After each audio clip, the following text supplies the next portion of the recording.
Graça e paz, meus irmãos. Boa noite, amém? Vamos colocar de pé, se você puder, cumprimentar alguns irmãos aí perto de você, uma palavra de boas-vindas, boa noite, por gentileza, faça isso. Sejam todos muito bem-vindos em nome de Jesus. Quero também cumprimentar aqueles que nos acompanham através do nosso canal no YouTube.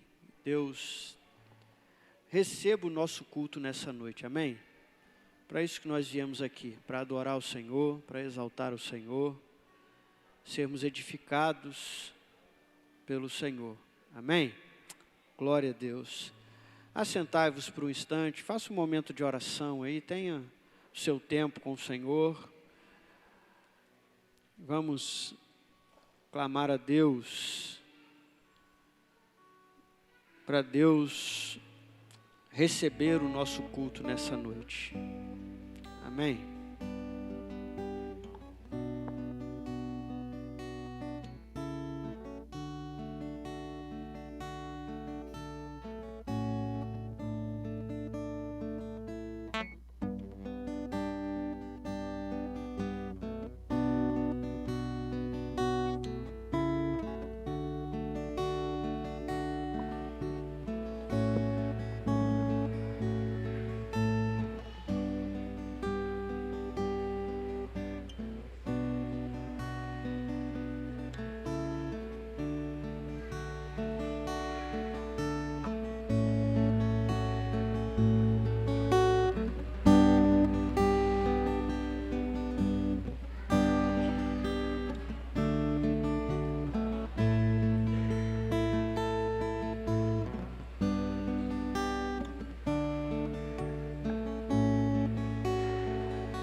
Meus irmãos, vamos colocar de pé. Vamos ler a palavra do Senhor. Mateus 25, verso 32 e 33. Mateus capítulo 25, verso 32 e 33.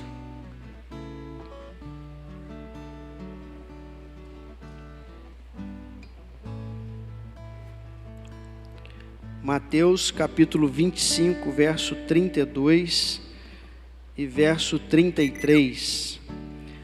Diz assim: e todas as nações serão reunidas diante dele, e apartará uns dos outros, como o pastor aparta dos bodes as ovelhas. E porá as ovelhas à sua direita, mas os bodes à esquerda. Amém? Naquele grande dia, o Supremo Pastor vai separar os bodes das ovelhas. Você é ovelha ou você é bode? Somos ovelhas do Senhor. Amém, queridos? Somos ovelhas do Senhor. Vamos orar?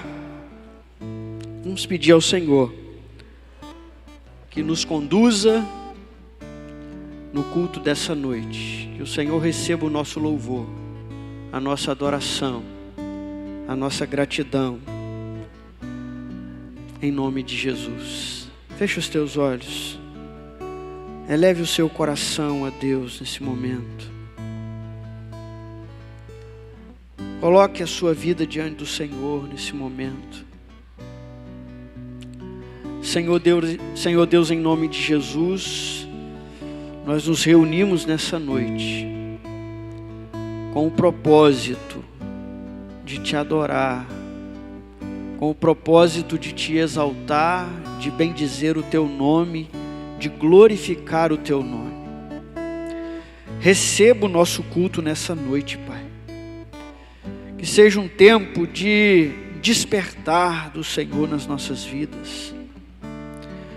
Que seja um tempo de encorajamento mútuo, Senhor. Toma em tuas mãos a vida de cada irmão e irmã que entrou por essas portas ou que acessou esse link na internet.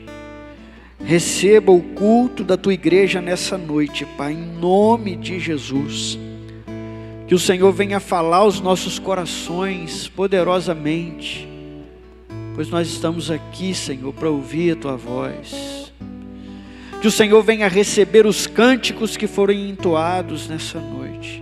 Por favor, meu Deus, por favor, em nome de Jesus, em nome de Jesus. Que o Senhor repreenda, Pai, tudo que não provém de ti. E que a tua igreja avance, Senhor, na pregação, na proclamação do teu evangelho. Em nome de Jesus nós oramos. Amém e amém. Glória a Deus. Ainda de pé, quero convidar os irmãos que estarão nos conduzindo com o nosso hino de missões. Nós estamos no mês de missões. Jesus Cristo é a única esperança. Amém, querido? Para um mundo desesperançoso, né? Para um mundo sem respostas, nós temos Jesus. Jesus Cristo é a única esperança. Que possamos proclamar essa verdade, amém? Aos quatro cantos da terra, que possamos proclamar.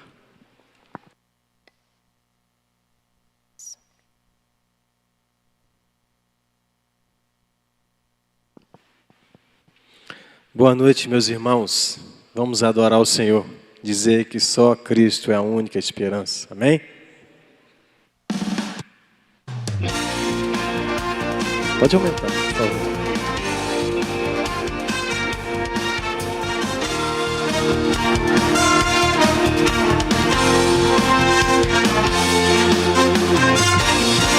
Ergue-se um clamor na nação, em busca de solução, da resposta certa que traga toda esperança e paz, que só existe em quem é capaz de entender que só Cristo traz vida ao que nele crê, e tudo pode em nossa porta transformar. Seu povo escolhido Deus me fez pra anunciar o que Ele faz, e por amor não vou me calar, de norte a sul vou proclamar. Brasil, a esperança é Jesus, alegria nele encontrarás. Brasil, a esperança é Jesus, nova vida Ele te dará. Brasil,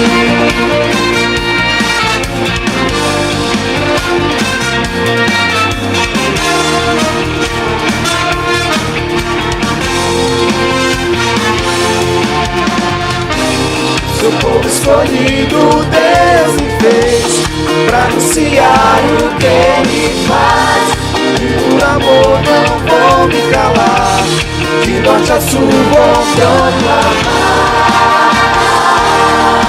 Brasil, a esperança é Jesus,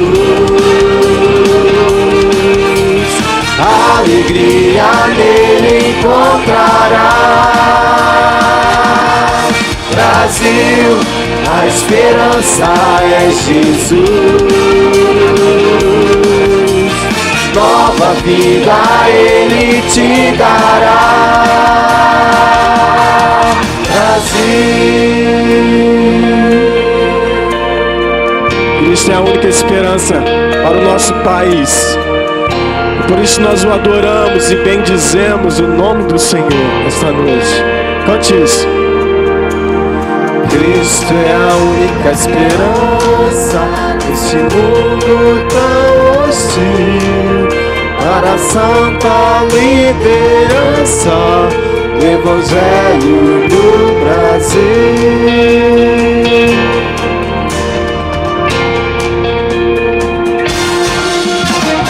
Cristo é a única esperança neste mundo tão hostil, para a santa liderança do Evangelho no Brasil.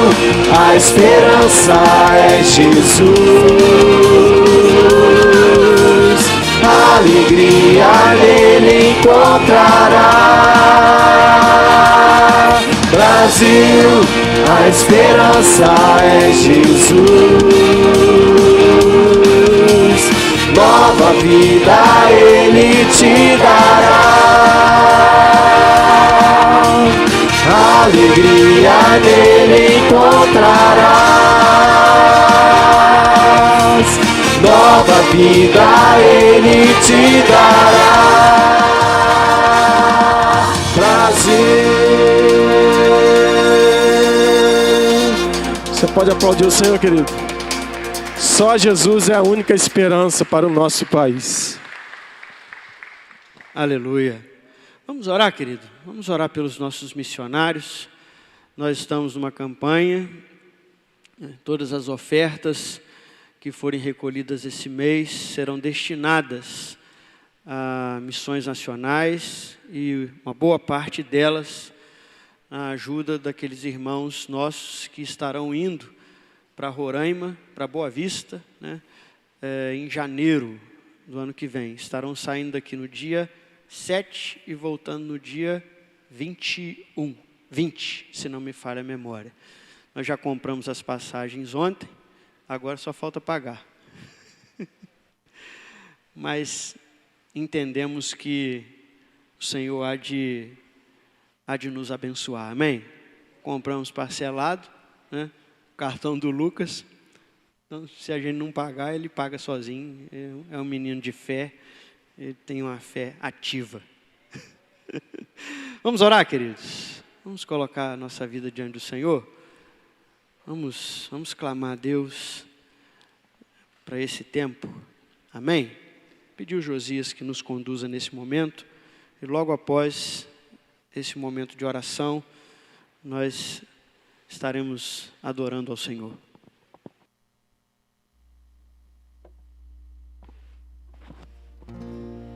Oremos ao nosso Deus. Deus querido, Deus eterno, grande é o Senhor, Pai, digno de ser louvado, digno de ser adorado. Ó Deus, a Tua igreja, Senhor Deus, neste momento reunida, Senhor, como um só corpo, um só Espírito, ó Deus, porque o Senhor é o nosso Pai, o nosso Deus. Há só um Senhor na nossa vida, um só corpo, um só Espírito. Unificados em Ti nós estamos nesta noite, Pai, e queremos estar todos os dias da nossa vida. Nós glorificamos o Teu nome, Pai, nós Te exaltamos.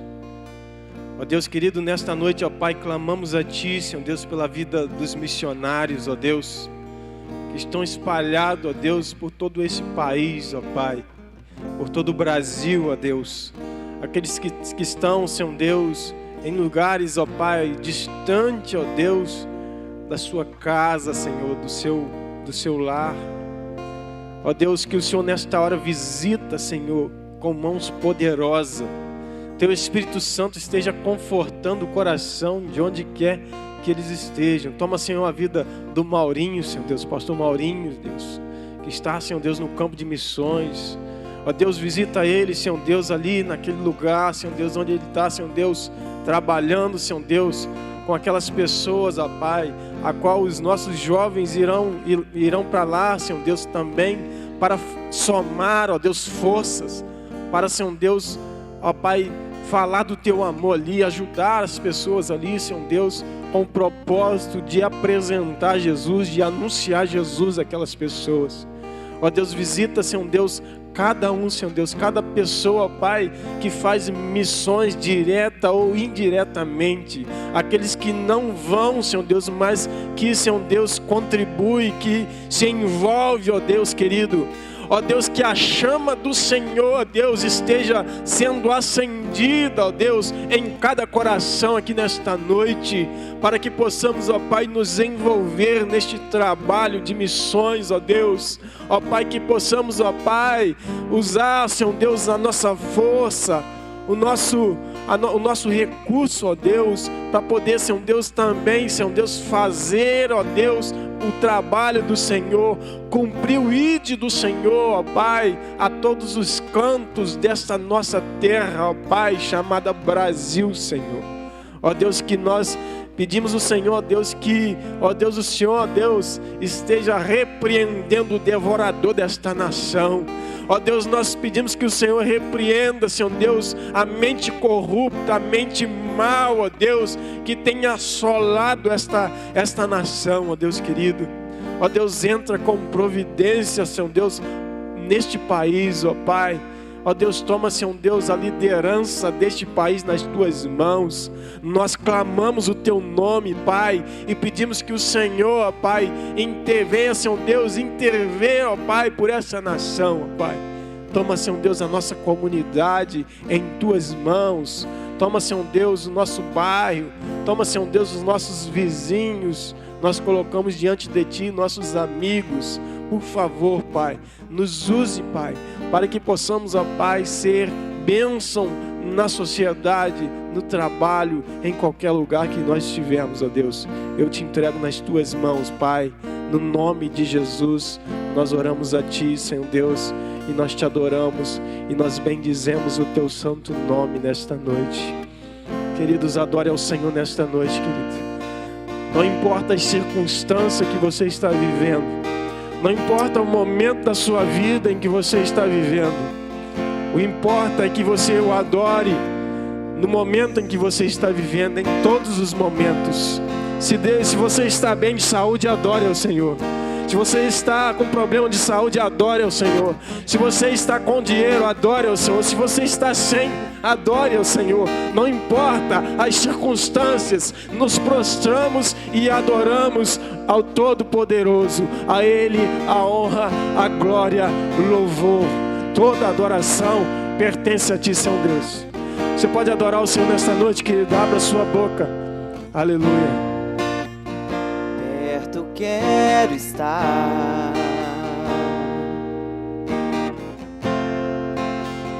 junto aos teus pés,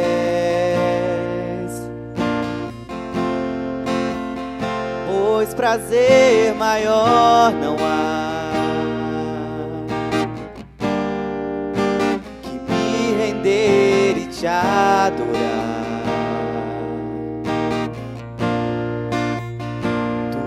Que há em mim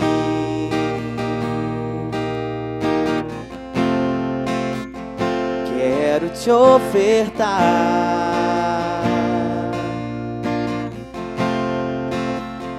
mas ainda é pouco, eu sei, se comparado ao que ganhei.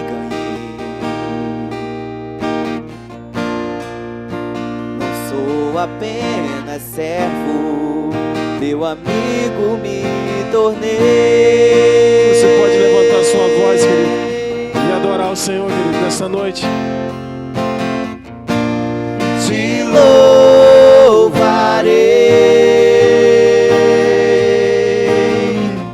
não importam as circunstâncias, adorarei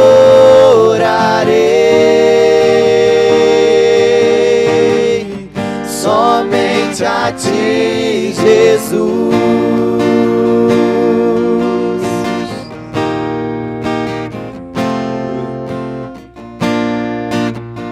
Perto eu quero estar. Adore, igreja.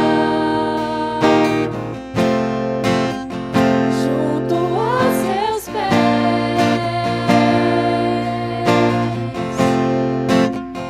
pois prazer maior não há que me render e te adorar. Tudo que há em mim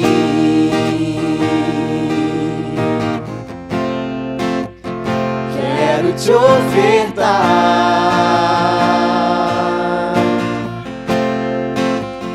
mas ainda é pouco, eu sei,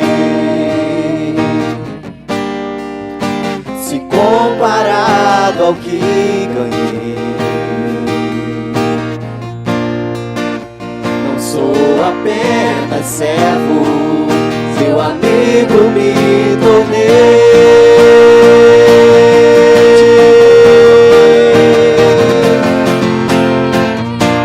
Te louvarei, não importam as circunstâncias, te adorarei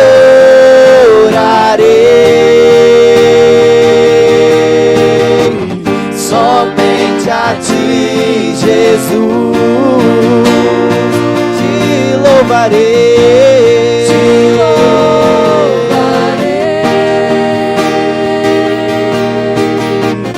não importam as circunstâncias, adorarei somente a ti, Jesus. Somente a ti, Jesus. Oh Senhor, somente a ti, Jesus. Te louvaremos, Senhor. Te louvaremos, Senhor. Aleluia. Aleluia. Continue adorando ao Senhor, querido. Que maravilha. A circunstância não pode ser um obstáculo para nós adorarmos ou não adorarmos o Senhor. Em todos os momentos. E neste tempo você pode estar adorando ao Senhor também e que você que trouxe a sua oferta esteja trazendo no altar do Senhor. Aleluia.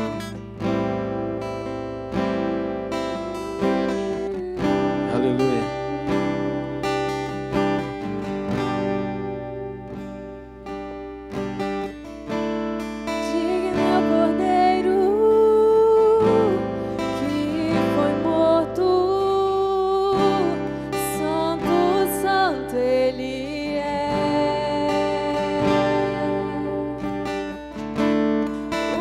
novo cântico ao que se assenta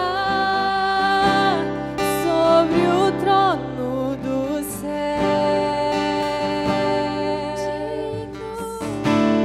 Digno é o Cordeiro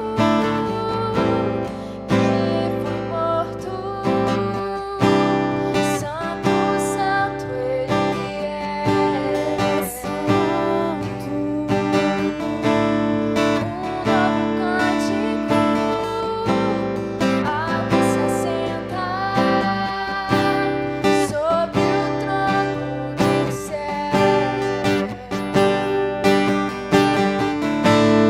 Santo, santo, santo, Deus Todo-Poderoso, que era e há de vir. Com a criação eu canto louvores ao Rei dos Reis. És tudo para mim e eu te adorarei. Jesus, eu te adorarei.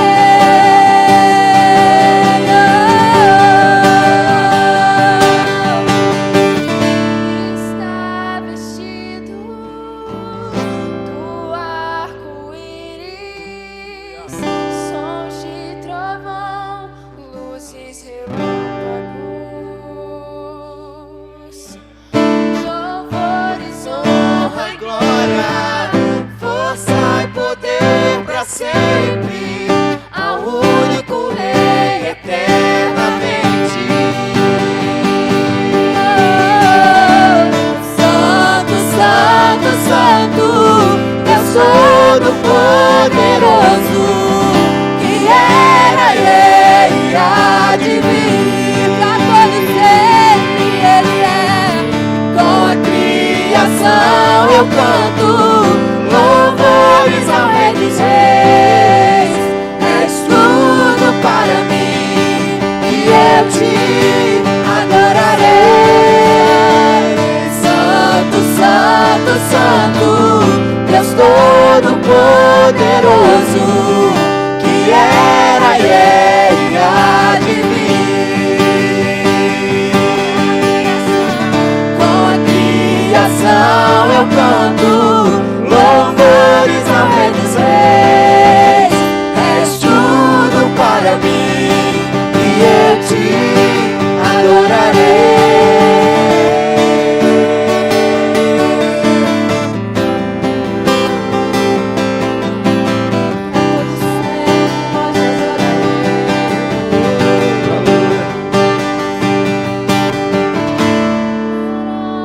Maravilhado,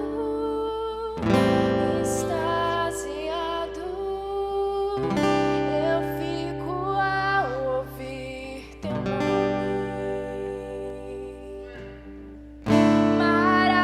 Maravilhado,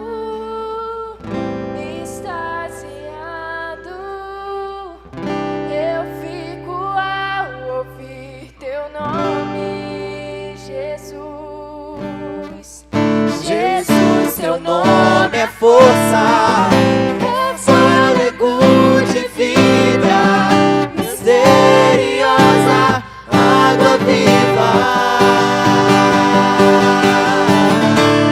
Santo, santo, santo, Deus Todo-Poderoso, que era e há de vir.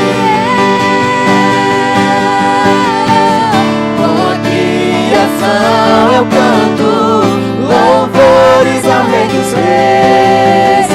És tudo para mim e eu te adorarei. Santo, santo, santo, Deus Todo-Poderoso, que era e há de vir. Com a criação eu canto louvores ao Rei dos Reis. És tudo para mim e eu te adorarei.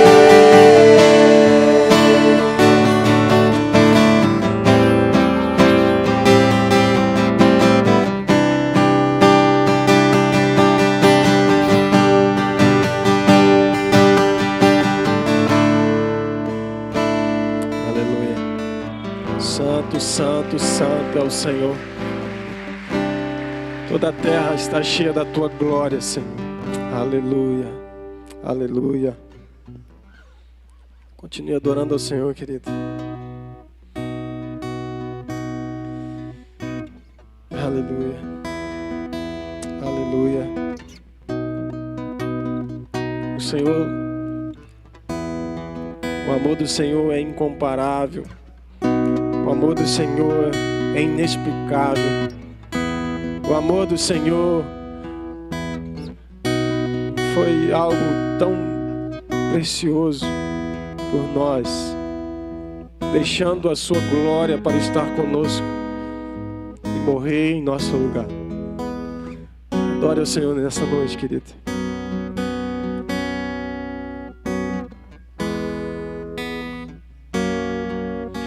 Deixou os céus pra me encontrar. Aqui não é o seu lugar. Um amor assim o mundo não conheceu.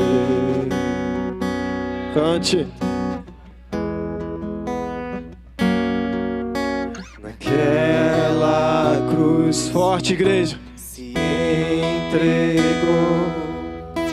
O teu perdão me alcançou. Me alcançou. Um amor assim o mundo não conheceu.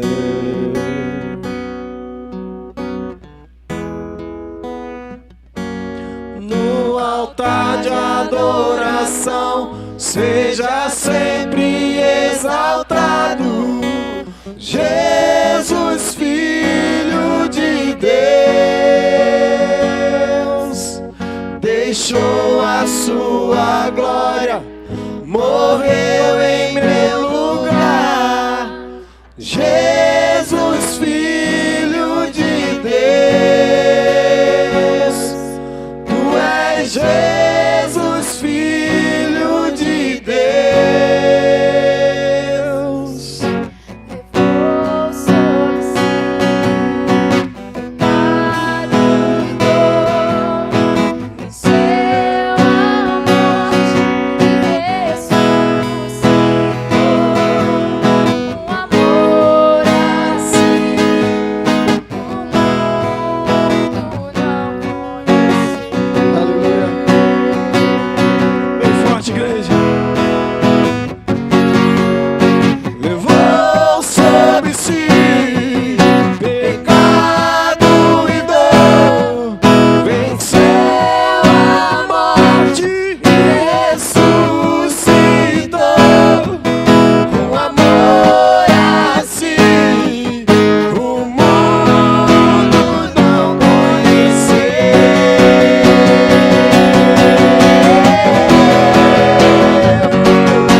No altar de adoração, seja sempre exaltado, Jesus, Filho de Deus. Deixou a sua glória, morreu em meu lugar. Jesus, Filho de Deus. Tu és Jesus, Filho de Deus. Seja exaltado, engrandecido. Seu nome é santo, poderoso é, e não há nada que apague o seu amor. A cruz me libertou, a cruz me libertou, a cruz me libertou, a cruz me libertou.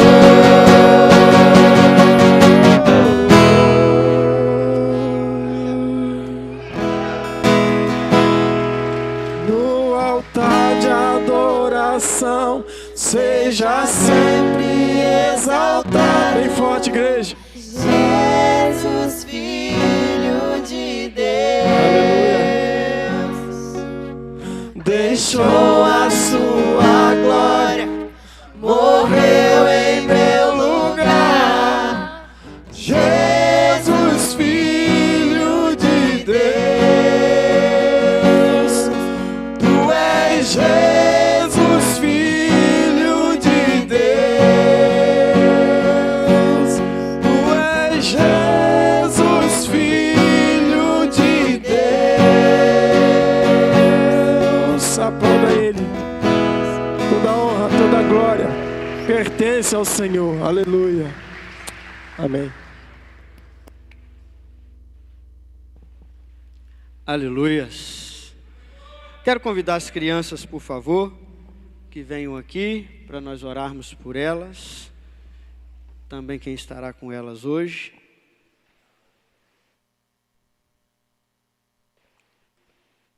Aleluias. Convidar o Rude, que esteja orando pelas crianças, por favor. Pode ser?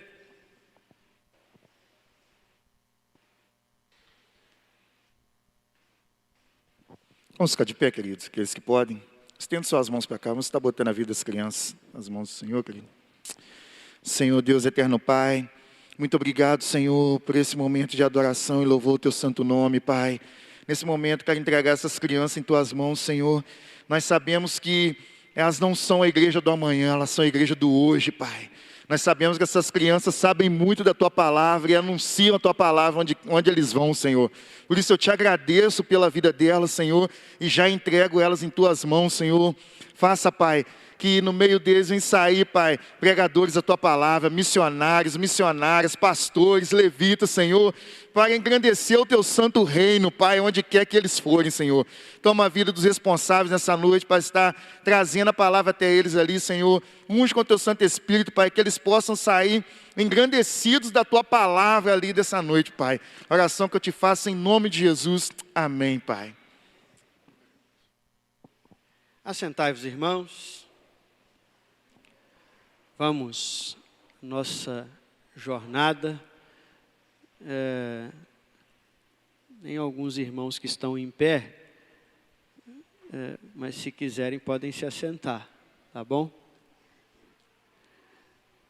Mas, se quiserem ficar em pé também, não tem problema algum, até porque eu vou ficar em pé também o tempo todo.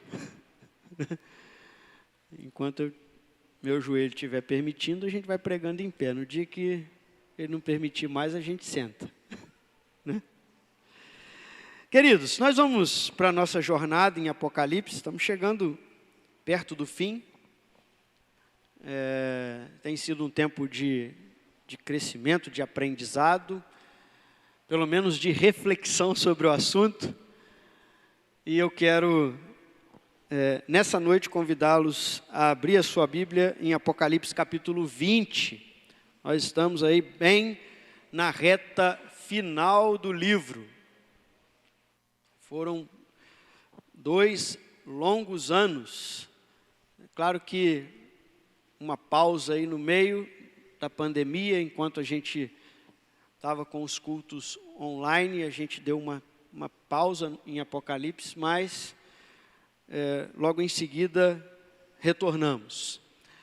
Antes de nós lermos o texto, eu quero, como de costume, situar os irmãos na altura que nós estamos do livro.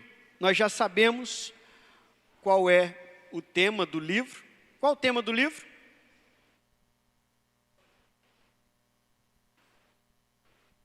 Qual é o tema de Apocalipse? Irmão, pode dizer com as suas próprias palavras, não precisa ser exatamente como eu disse. A vitória em Cristo, ou a vitória de Cristo, de Cristo. Quem concorda com o Rude aí, levanta a mão. Quem discorda do Rude aí, levanta a mão. Tem gente que não concorda e nem discorda. Enfim, o camarada não sabe. Irmãos, Apocalipse, eu vou voltar a pregar Apocalipse de novo, voltar lá no capítulo 1. Apocalipse fala da vitória de Cristo e da sua igreja. né? É isso. Se você não gravou o livro todo, grava pelo menos isso, que é importante. O propósito do livro é confortar os irmãos. Estavam passando por lutas, perseguições, dificuldades. E o propósito é confortar aqueles irmãos, dizendo, ó, calma lá, não se desespera não. Cristo vai vencer e nós venceremos juntamente com Ele. Essa é a grande mensagem do livro. Essa é a proposta. Irmão, quando a gente está passando por uma luta e a gente acha que está perdendo, e aí chega alguém dizendo assim, fica tranquilo, cara, que o reforço está chegando. Vocês vão vencer. Não é uma notícia boa? Essa é a notícia. Cristo vai voltar. E a igreja vai vencer juntamente com Ele. Essa mensagem, ela é repetida em Apocalipse 7 vezes. Em toda a estrutura do livro, essa mensagem, ela é repetida. Cristo vence, a sua igreja vence com Ele. Então a gente encontra essa mensagem de forma repetida, do capítulo 1 ao capítulo 3, quando Cristo e sua igreja é apresentado. Nessa sessão, Cristo está no meio da igreja. Na próxima sessão, que vai do capítulo 4 ao capítulo 7, a gente vê a visão dos céus e a abertura dos selos. Nessa sessão, a gente vê o trono de Deus, a adoração, e a gente vê a abertura dos selos, demonstrando que o governo, que a autoridade, que o controle remoto não está nas mãos dos homens, mas o controle está nas mãos de Deus. É Ele que governa a história. Depois, na próxima sessão, do capítulo 8 ao capítulo 11, são as famosas trombetas. E a gente viu nessa sessão as trombetas de Deus sendo tocadas, chamando o povo de Deus, chamando pecadores ao arrependimento, chamando o povo de Deus à sua presença. Essa era uma das funções da trombeta, são avisos de Deus. E nós entendemos que esse tempo que nós estamos vivendo, esse tempo difícil, esse tempo estranho, são as trombetas de Deus tocando nesse mundo. E eu louvo a Deus porque tem muita gente ouvindo. Tem muita gente ouvindo o chamado de Deus, ouvindo a trombeta de Deus, seja nos acontecimentos pessoais ou nos acontecimentos universais. Deus está chamando o seu povo, Deus está chamando as pessoas. Na outra sessão a gente vê 7 personagens. Na outra, a gente percebe as 7 taças da ira de Deus. As taças de Deus sendo derramadas. Agora, uma coisa interessante nessa sessão é que as taças de Deus, elas estão misturadas com a sua graça. Porque ainda dá tempo das pessoas se arrependerem, ainda dá tempo das pessoas se converterem.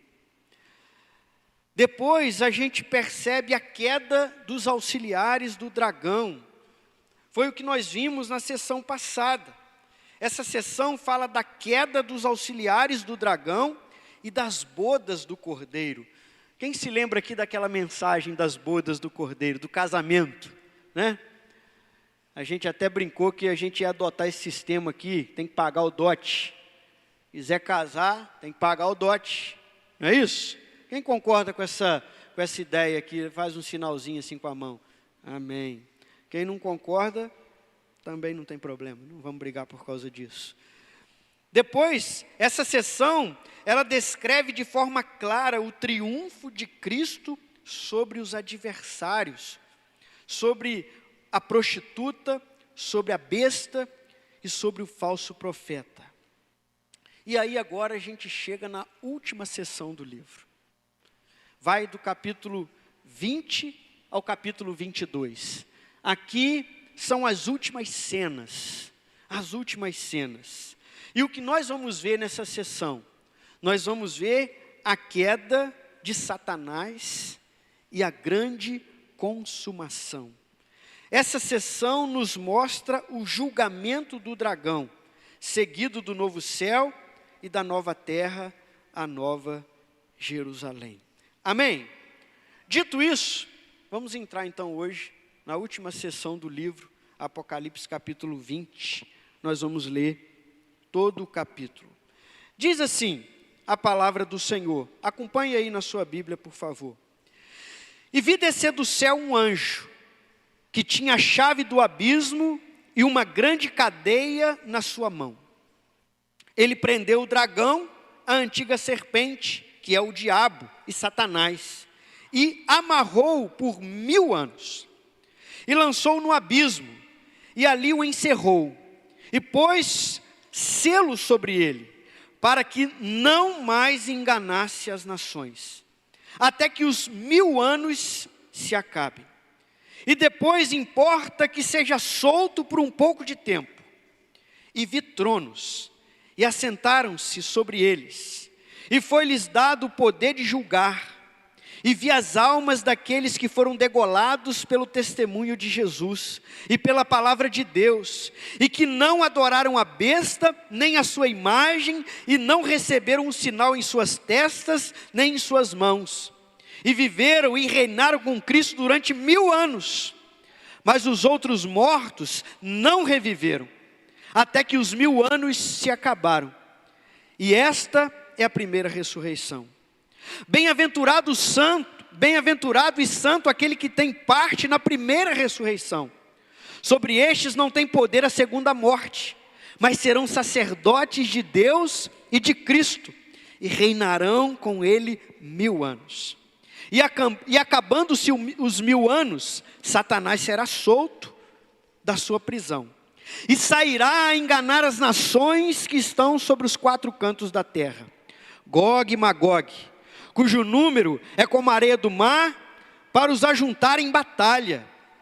E subiram sobre a largura da terra, e cercaram o arraial dos santos, e a cidade amada.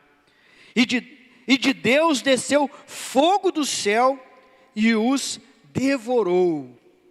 E o diabo que os enganava foi lançado no lago de fogo e enxofre, onde estão a besta e o falso profeta, e de dia e de noite serão atormentados para sempre. E vi um grande trono branco, e o que estava sentado sobre ele, de cuja presença fugiu a terra e o céu, e não se achou lugar para eles. E vi os mortos, grandes e pequenos, que estavam diante de Deus, e abriram-se os livros, e abriu-se o livro, que é o livro da vida. E os mortos foram julgados pelas coisas que estavam escritas nos livros, segundo as suas obras. E deu o mar os mortos que nele havia, e a morte e o inferno deram os mortos que neles haviam, e foram julgados cada um segundo as suas obras. E a morte e o inferno foram lançados no lago de fogo. Esta é a segunda morte. E aquele que não foi achado escrito no livro da vida, foi lançado no lago de fogo. Amém, queridos? Que texto, hein? Que texto. Que Deus nos dê graça, amém, queridos? Sabedoria, discernimento, que a unção do Espírito esteja sobre nós, para que possamos aprender um pouco mais da palavra de Deus nessa noite, amém? Nos submetemos à vontade do Senhor, nos submetemos à vontade do Senhor. Eu quero começar esse sermão falando de uma grande ideia que eu já disse alguns dias atrás. Como as sessões se repetem, as ideias são as mesmas. O dia do acerto de contas, enfim, chegou. Aleluia. O dia do acerto de contas, enfim, chegou. Aleluia. Meus irmãos, nós estamos diante de um dos textos mais difíceis da Bíblia.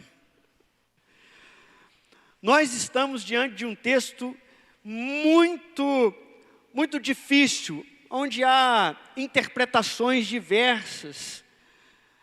Se você for ler e ouvir os grandes pregadores e os grandes estudiosos da palavra de Deus, você vai perceber que não há consenso entre eles. Tamanho o desafio do texto, tamanho o desafio da passagem bíblica. Mas a palavra de Deus é revelação de Deus para nós. Amém, queridos? A palavra de Deus é revelação de Deus para nós. E mesmo que haja posições diferentes em relação a essa passagem, as aplicações e os princípios são os mesmos para qualquer uma interpretação desse texto. As aplicações e as ideias principais para a nossa vida, elas se unem, não importa a abordagem que se faça nesse texto. Nós vamos pensar um pouco sobre, nessa parte introdutória, sobre as 3 grandes posições que existem nesse texto. As 3 grandes interpretações sobre essa passagem. Nós temos 3 doutrinas.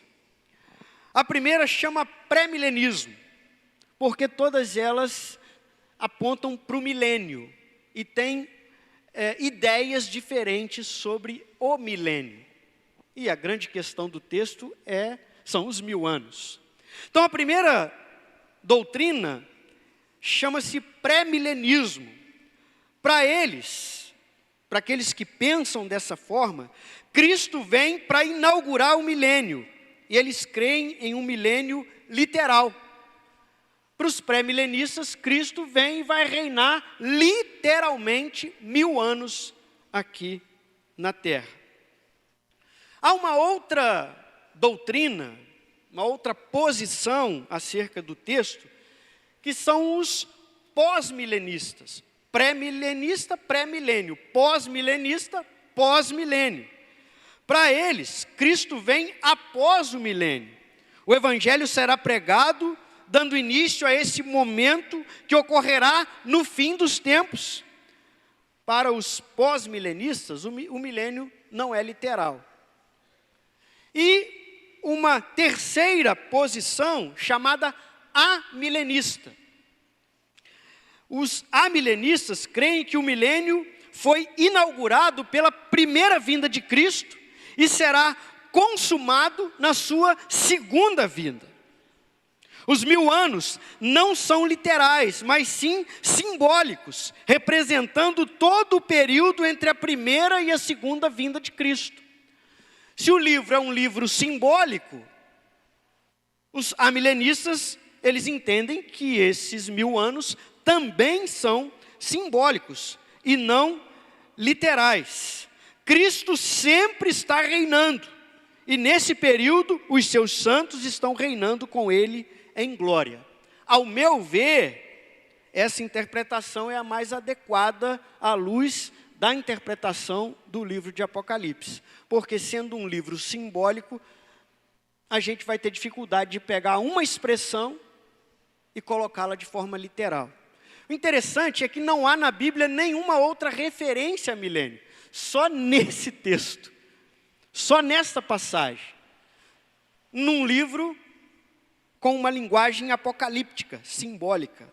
Então, eu tendo a pensar alinhado com aqueles irmãos que pensam que esses 1000 anos não são literais, mas são simbólicos. Eu quero dar uma interpretação pessoal sobre todos os eventos, ou a ordem desses eventos. Eu queria que você prestasse muita atenção para a gente poder entender um pouco mais.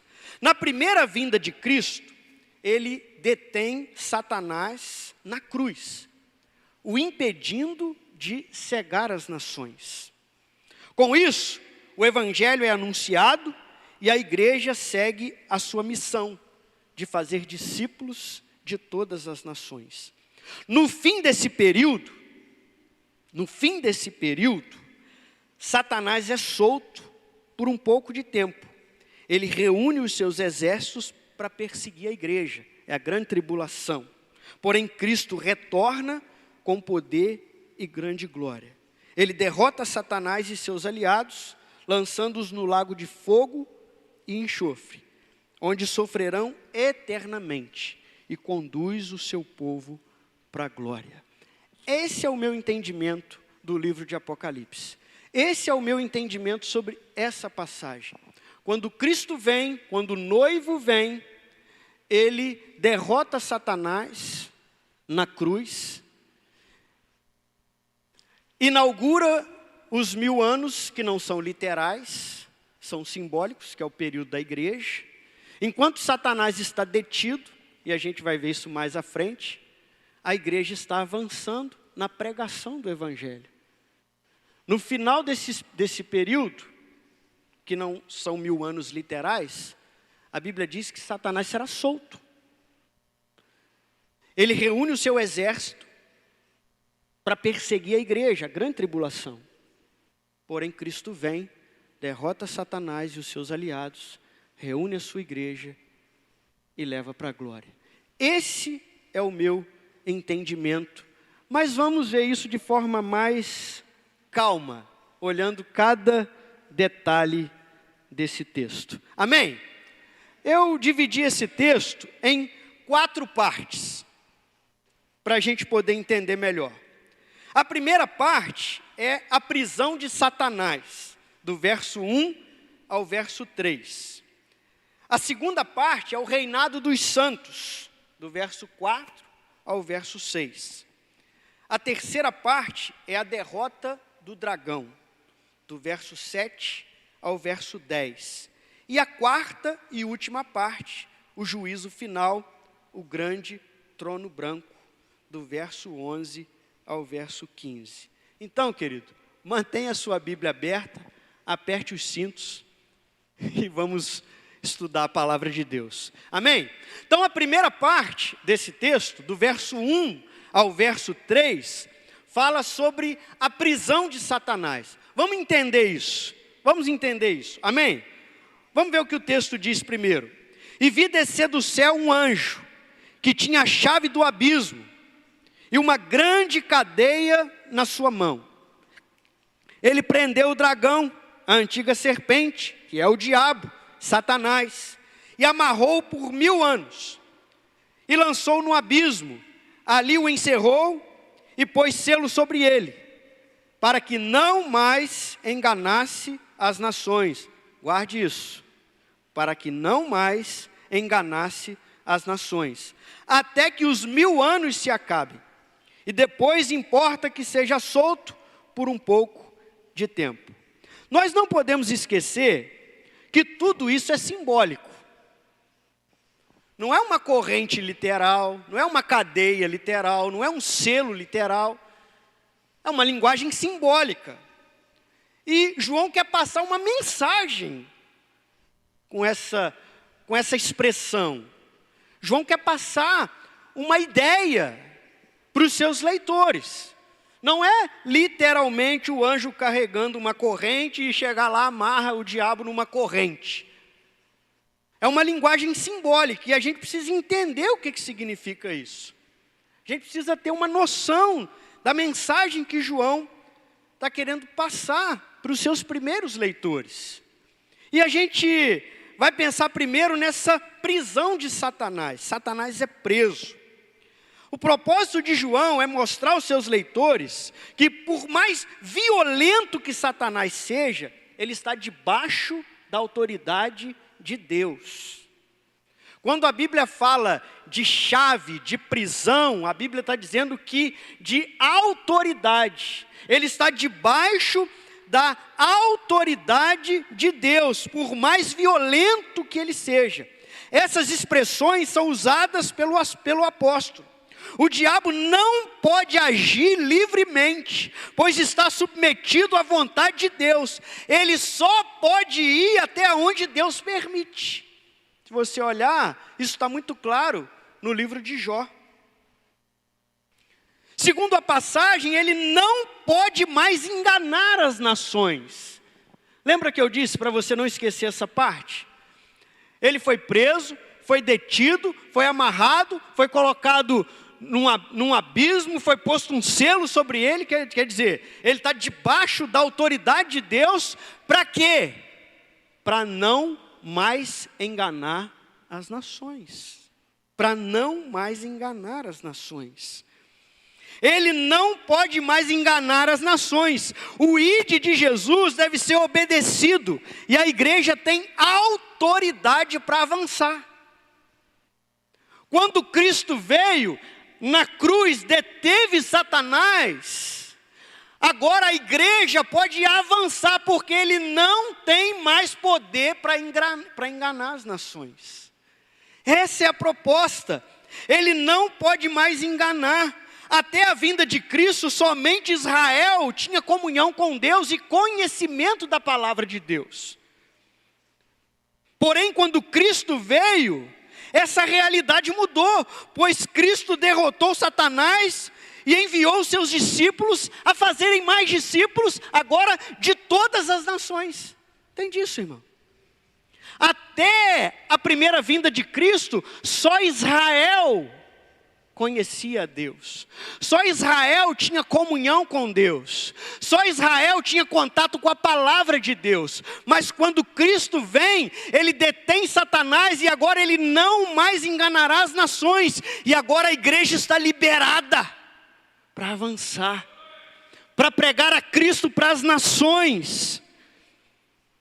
A prisão de Satanás, querido, tem a ver com a obra de Cristo na cruz e com a evangelização dos povos da terra. Eu gosto muito de um texto, o Rosmanin que gosta de citar esse texto. Mateus capítulo 12, verso 29. Olha o que o texto diz. Como pode alguém entrar na casa do homem valente, furtar os seus bens, se primeiro não manietar o valente e então saquear a casa? A mesma palavra para manietar aqui, amarrar o valente, é a mesma palavra que João usa em Apocalipse, quando diz que Deus amarrou o diabo. É a mesma palavra. Na cruz, é isso que Jesus está falando aqui no Evangelho. Na cruz, ele vai amarrar o valente, para poder saquear a casa. Essa é a ideia. Colossenses capítulo 2, Paulo vai dizer: havendo riscado a cédula que era contra nós nas suas ordenanças, a qual de alguma maneira nos era contrária, e atirou do meio de nós, cravando-a na cruz. Cravando-a na cruz, e despojando os principados e potestades, os expôs publicamente e triunfou sobre eles. Irmãos, na cruz, Cristo manietou Satanás. Na cruz, Cristo derrotou o diabo. Na cruz, Cristo repreendeu, limitou a ação. Para quê? Para que a igreja avançasse, para que a igreja prosseguisse, para que ele não mais enganasse as nações. Satanás foi impedido de deter a igreja, de deter o avanço da igreja na propagação do evangelho da salvação. Ele não tem poder para parar a igreja de Deus. Ele não pode mais enganar as nações. Ele não pode destruir a igreja. As portas do inferno não prevalecerão contra a igreja. Porque Cristo resolveu isso na cruz, irmãos. Porque Cristo resolveu isso na cruz. Agora, um detalhe importante há de ser notado. Satanás, ele não foi totalmente aniquilado na cruz. Ele não foi destruído na cruz. Ele foi impedido de cegar as nações. É isso que o texto diz. E a gente precisa observar isso, para a gente não ser enganado. No raio de ação de Satanás, ele ainda está bem vivo e bem ativo. Ele não pode mais enganar as nações, mas no raio de ação, ele ainda está bem vivo e bem ativo. Um comentarista chamado, eu acho que foi William Hendricks, ele diz o seguinte: um cão bravo em uma corrente ainda é bem perigoso, principalmente quando nos aproximamos dele. Porém, distante da sua corrente, ele não pode nos causar nenhum dano. Satanás está preso, querido, numa corrente, mas ele ainda tem um raio de ação. Ele foi impedido de cegar as nações, mas a Bíblia diz que ele veio para matar, roubar e destruir. A Bíblia diz que ele é o inimigo das nossas almas. Eu achei interessante essa ilustração, porque ele é um cão bravo. Lutero, se não me falha a memória, foi Lutero que disse isso.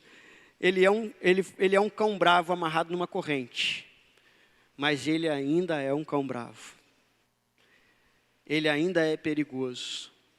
Então, querido, não passe muito perto. Não passe muito perto. Não se aproxime muito. O texto diz que ele estará preso por 1000 anos, até ser solto por um pouco de tempo. O número 1000 dá a ideia de um período completo. Esse período vai da primeira à segunda vinda de Cristo. É nesse tempo que a igreja estará avançando na pregação do Evangelho. É nesse tempo que a noiva está sendo adornada. É nesse tempo que os selos de Deus são abertos. É nesse tempo que as trombetas são tocadas. É nesse tempo. Se nós olharmos para o capítulo 19, em que nós tratamos a questão do noivo, isso fica muito claro. O noivo vai voltar quando a igreja, quando a noiva estiver preparada, pronta. E é nesse período que Satanás está detido. Meu irmão, meu amigo, o inimigo de nossas almas não pode nos deter. Porém, não devemos subestimá-lo, pois ele ainda é perigoso. Ele é uma serpente golpeada na cabeça e ainda não morreu. Ele veio para matar, roubar e destruir. Ele ruge como um leão procurando a quem tragar. Portanto, é melhor tomar cuidado e não se aproximar muito. Não se aproximar muito. A primeira parte do texto, a prisão de Satanás. Entenda isso, querido. Ele é um cão bravo, perigoso, detido, impedido de cegar as nações, mas ele ainda não foi totalmente destruído.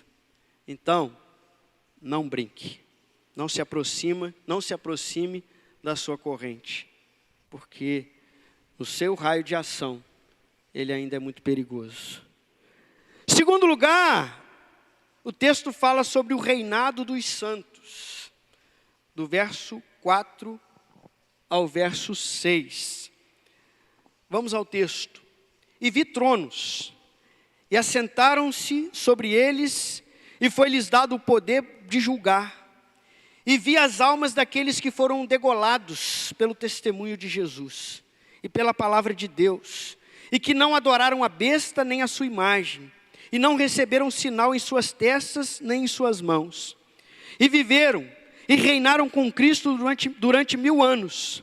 Mas os outros mortos não reviveram, até que os 1000 anos se acabaram. Esta é a primeira ressurreição. Bem-aventurado e santo aquele que tem parte na primeira ressurreição. Sobre estes não tem poder a segunda morte, mas serão sacerdotes de Deus e de Cristo, e reinarão com ele 1000 anos. Mais alguns destaques nós podemos fazer aqui. Primeiro, querido, o texto diz que eles estão reinando no céu e não na terra. A palavra trono aparece 47 vezes no livro de Apocalipse. Apenas 3 vezes esse trono é citado na terra. E todas as 3 vezes é citado o trono de Satanás. Em Apocalipse, o trono de Deus está no céu. Todas as citações do trono de Deus em Apocalipse é no céu. Então, provavelmente, esses tronos, cujos santos estão reinando, não é aqui na terra, mas é no céu. Eles estão reinando com Cristo na glória, porque foram fiéis a Cristo na terra. O texto diz que muitos foram degolados, mortos. Esse é o contexto da igreja nesse momento. Muitos cristãos eram mortos por causa de Cristo. O texto também diz que há 2 povos aguardando o dia da ressurreição. Uns para a vida e outros para a morte. Quem não nasceu 2 vezes, só morre uma vez. Ou melhor, quem nasceu 2 vezes, só morre uma vez. Porém, quem só nasceu uma vez, morre 2. Necessário vos é nascer de novo. Meu irmão, se você só nasceu uma vez, só o seu nascimento natural, você vai morrer 2 vezes. Você vai morrer aqui na terra e você vai morrer para a eternidade sem Deus. Mas se você nasceu de novo, você só vai experimentar uma morte, somente a sua morte física. Porque morte espiritual, não, porque você nasceu de novo. E é isso que o texto está dizendo. Essa é uma mensagem poderosa para os primeiros leitores, pois eles estavam sofrendo horrores aqui na terra, porém sabiam que se morressem, estariam com Cristo na glória. Não era esse o dilema de Paulo? Não era esse o dilema de Paulo? Não sei se fico com vocês ou se vou para Cristo. Então, essa é a mensagem. O interessante é que é isso que aquele ladrão na cruz fala com Cristo. Aquele ladrão, ele diz para Jesus assim: Senhor, lembra-te de mim quando entrares no teu reino. O que Jesus disse para ele? Nos 1000 anos você vai entrar comigo no meu reino? O que Jesus disse? Hoje mesmo. Meu irmão, quando um santo de Deus, quando um crente em Cristo Jesus morre aqui na terra, automaticamente ele entra no gozo com Cristo no céu. Nós não cremos num estado intermediário de sono da alma. É só você olhar para a passagem do rico e Lázaro. O rico morre e é sepultado, vai para o Hades, para o lugar de tormento. Lázaro morre e é levado pelos anjos para a presença de Deus, para o seio de Abraão. Então, querido, é isso que o texto está ensinando, é isso que João está ensinando para os seus leitores. Aqueles que foram degolados aqui na terra, que foram mortos aqui na terra, suas almas estão reinando com Cristo na glória. Tem aquele irmãozinho, aquele irmão, aquele parente, aquele filho, aquele pai, aquele amigo que se foi. Se foi com Cristo, já está reinando com Ele na glória. Esse texto também nos ajuda a entender o que acontece com o servo de Deus quando ele morre. Quando ele morre aqui na terra. Ele está na glória do Pai. Terceiro lugar, o texto vai falar sobre a derrota do grande dragão. Verso 7 a verso 10. Acompanhe aí comigo. E acabando os 1000 anos, Satanás será solto da sua prisão. E sairá Ele vai sair para fazer o quê? O que ele foi impedido? Então agora que ele foi solto, ele vai enganar as nações. O texto diz, e sairá a enganar as nações que estão sobre os 4 cantos da terra. Gog e Magog, cujo número é como a areia do mar, para os ajuntar em batalha. E subiram sobre a largura da terra e cercaram o arraial dos santos e a cidade amada. E Deus desceu fogo, e de Deus desceu fogo do céu e os devorou. E o diabo que os enganava foi lançado no lago de fogo e enxofre, onde estão a besta e o falso profeta. E de dia e de noite serão atormentados para todo sempre. Essa é a batalha descrita no capítulo 19 também. É mais um capítulo dessa batalha. É uma abertura do quadro para a gente entender melhor. Porém agora, João vai destacar a queda, não dos auxiliares do dragão. Isso já caiu no capítulo anterior. Agora João vai destacar a queda do inimigo principal.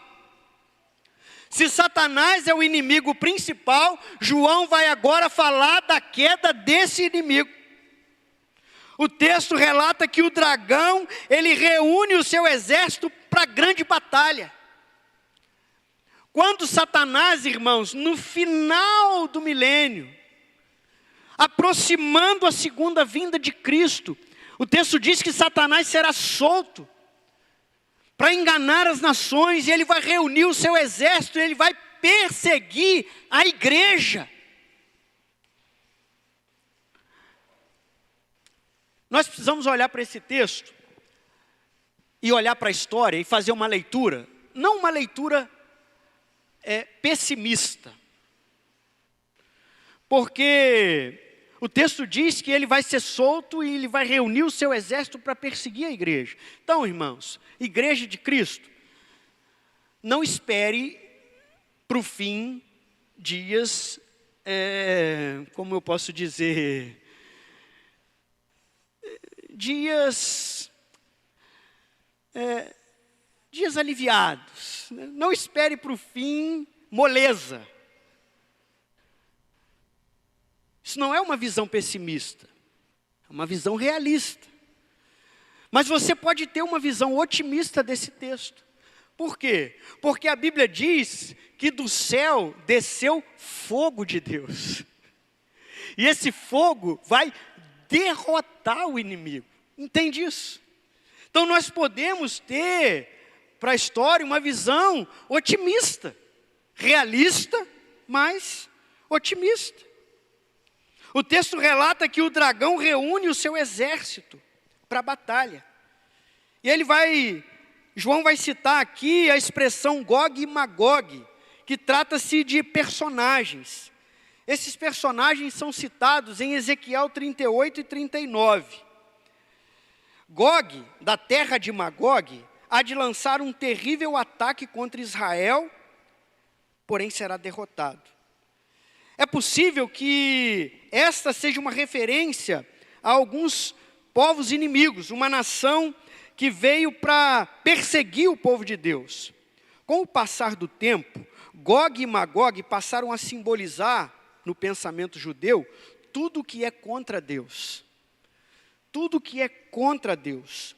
Os rabinos, eles ensinavam que Gog e Magog iriam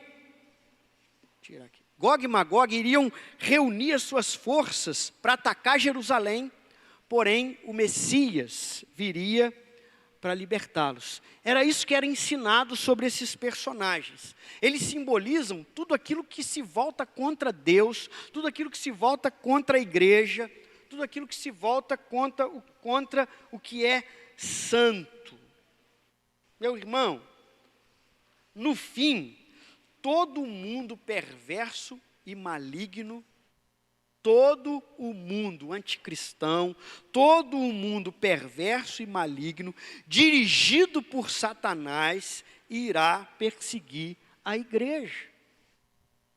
Seja qual for, irmãos, seja qual for a abordagem, seja pré-milenista, seja pós-milenista, ou seja, a nossa visão amilenista, seja qual for a abordagem, todas elas vão entender que Satanás vai perseguir a igreja. Todas elas vão entender que Deus derrotará Satanás. Todas elas vão entender que vai chegar um momento em que a igreja vai ser perseguida. Então, o princípio bíblico, ele é aplicado a qualquer uma dessas três abordagens. No fim, Satanás irá perseguir a igreja, o povo de Deus. A igreja será perseguida, não importa a sua nacionalidade ou localidade. A fúria do inimigo é contra a igreja, porém a vitória será do Cordeiro. A derrota de Satanás será o ápice da vitória de Cristo. Por ser o principal adversário, sua derrota é descrita no final. Nós entendemos, irmãos, que aqui, essa cidade amada e essa expressão, o Israel de Deus, nós entendemos que é a igreja. Não Jerusalém que vai ser atacada, a igreja será atacada. Se você entende uma abordagem literal, você vai entender que Israel vai ser atacado. Mas então, você que é crente aqui em Raposo, Satanás não vai te atacar, não?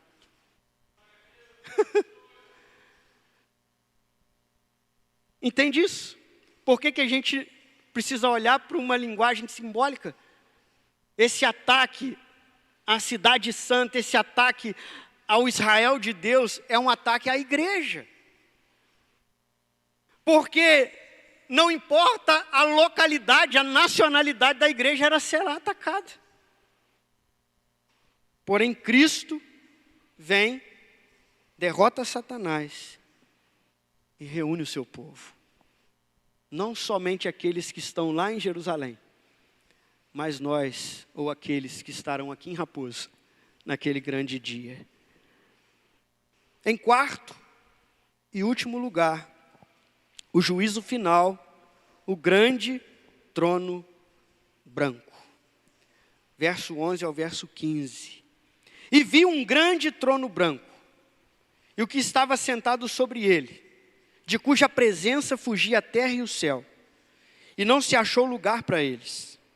E vi os mortos, grandes e pequenos, que estavam diante de Deus, e abriam-se os livros. E abriu-se outro livro, que é o da vida. E os mortos foram julgados pelas coisas que estavam escritas nos livros, segundo as suas obras. E deu o mar os mortos que nele havia, e a morte e o inferno deram os mortos que neles havia. E foram julgados cada um segundo a sua obra, segundo as suas obras. E a morte e o inferno foram lançados no lago de fogo. Esta é a segunda morte. E aquele que não foi achado escrito no livro da vida foi lançado no lago de fogo. O texto vai terminar falando do grande trono branco, o dia do juízo. O dia do juízo final. O trono branco fala do governo, porque todas as vezes que você lê trono na Bíblia, vai falar sobre governo. Ele é branco, dando referência à santidade e à justiça de Deus. Então João vê um grande trono branco, simbolizando o governo, a santidade e a justiça de Deus. Diante desse trono estão os homens. E eu quero dizer uma coisa aqui. Aqueles que rejeitaram Jesus como advogado, irão ter de enfrentá-lo como juiz. Eu quero repetir isso. Aqueles que rejeitaram Jesus como advogado, hão de enfrentá-lo como juiz. Não há como escapar. É um grande trono branco, não é um pequeno, cuja presença fugiu à terra. Meu irmão, não tem como se esconder. Você pode se esconder do seu pastor, você pode se esconder da sua esposa, Você pode se esconder do seu esposo. Você pode se esconder do seu pai. Você pode se esconder da sua mãe. Mas nesse dia aqui, você não vai se esconder, não. Todos estarão lá. Todos. Esse texto nos fala de um grande julgamento, de um grande acerto de contas. Esse julgamento será universal. O que significa isso? Vai ficar ninguém de fora. Universal. Mas esse julgamento também será pessoal. Pessoal. Cada um. Cada um. Esse julgamento, ele será baseado em 2 obras. O texto vai dizer que esse julgamento vai ser baseado em 2 obras. As obras dos homens para condenação e a obra de Cristo para salvação. O texto diz que livros serão abertos e os homens serão julgados segundo as suas obras. Que obras são essas? Palavras, pensamentos, ações, omissões, tudo isso. Tudo isso. Tudo isso. Seremos julgados por aquilo que está escrito lá no livro. Meu irmão, cada ação sua, cada pensamento seu, cada palavra sua, cada omissão sua, cada gesto seu, o texto diz que cada um vai ser julgado segundo o que está escrito no livro. No livro. Seremos julgados por nossas palavras, ações, omissões e pensamento. A graça de Deus e a responsabilidade humana andam lado a lado. Lado a lado. O apóstolo também diz que o critério para a salvação não são as nossas obras, mas aqueles cujo nome está escrito onde? No livro da vida. Nós não seremos condenados e nem salvos por nossas obras. Seremos salvos por causa da obra de Cristo. Seremos salvos por causa do que Cristo fez. O nome escrito no livro da vida. Isso só é possível pela graça de Deus e a obra de Cristo na cruz. João alerta os seus leitores que deveriam tomar cuidado, ficarem alertas, porque iriam prestar conta diante de Deus. Escrevendo aos Coríntios, o apóstolo Paulo diz: todos nós compareceremos perante o tribunal de Cristo. Veja muito bem sobre qual alicerce você está construindo a sua vida. O texto aqui parece que tem um tom de alerta e aviso para os ímpios. Eles serão julgados e condenados por Deus naquele grande dia. Porém, aos que confiaram sua vida a Cristo, não experimentarão a segunda morte. Aquele que nasce 2 vezes, só morre uma. Aquele que nasce 2 vezes, só morre uma. Naquele grande dia, haverá uma grande ressurreição. As almas e os corpos se juntarão novamente. Uma para o gozo eterno, porém a outra para a condenação eterna. Meu irmão, não se engane. haverá um grande julgamento. O céu é uma realidade, mas o inferno também. O céu é uma grande realidade, mas o inferno também. Enquanto os que têm os nomes no livro da vida estão reinando com Cristo eternamente, os ímpios serão banidos eternamente da presença de Deus e lançados no lago de fogo e enxofre, e ali sofrerão eternamente. Para a gente entender melhor como será esse dia, eu quero lançar mão de Mateus 25, verso 32 a 34 e 41. Os textos são irmãos, falam da mesma coisa. Olha o que diz o próprio Cristo falando desse momento. E todas as nações serão reunidas diante dele, Mateus 25. E apartará uns dos outros como o pastor aparta os bodes das ovelhas. E porá as ovelhas à sua direita, mas os bodes à esquerda. Então dirá o rei aos que estiverem à sua direita: vinde, benditos de meu Pai, possuí por herança o reino que vos está preparado desde a fundação do mundo. Verso 41. Então dirá também aos que tiverem à sua esquerda: apartai-vos de mim, malditos, para o fogo eterno, preparado para o diabo e os seus anjos. Esses textos falam da mesma coisa. Esses textos falam do mesmo dia, da mesma ocasião. Meu irmão, você está preparado para o juízo? Você está preparado para esse grande dia? Você está seguro debaixo do sangue do Cordeiro?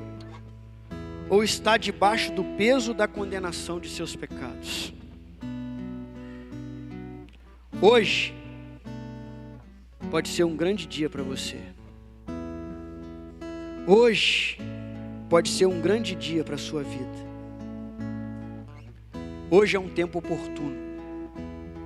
Hoje é um tempo oportuno. Hoje pode ser dia de salvação para você. Nós já sabemos como no final de todas as sessões nós somos colocados diante de uma decisão: de que lado nós estaremos? De que lado nós estaremos? O que ouviremos do Senhor? O que ouviremos do Senhor? Vinde, benditos de meu Pai, ou apartai-vos de mim, malditos. Hoje você pode tomar a sua decisão. Hoje você pode resolver a sua vida. Há uma doutrina bíblica chamada justificação. Sabe o que é isso, querido? Sabe o que é isso? É você se preparando para aquele grande dia. Portanto, nenhuma condenação há para os que estão em Cristo Jesus. O julgamento não aconteceu ainda, mas para aqueles que foram justificados por Cristo, o grande dia já está resolvido. Seremos justificados por causa de Cristo. Não será condenado aquele que o nome estiver escrito no livro da vida. Talvez a história do seu livro esteja repleta de capítulos sombrios. Talvez a história da sua vida esteja repleta de escritas que você se arrepende profundamente.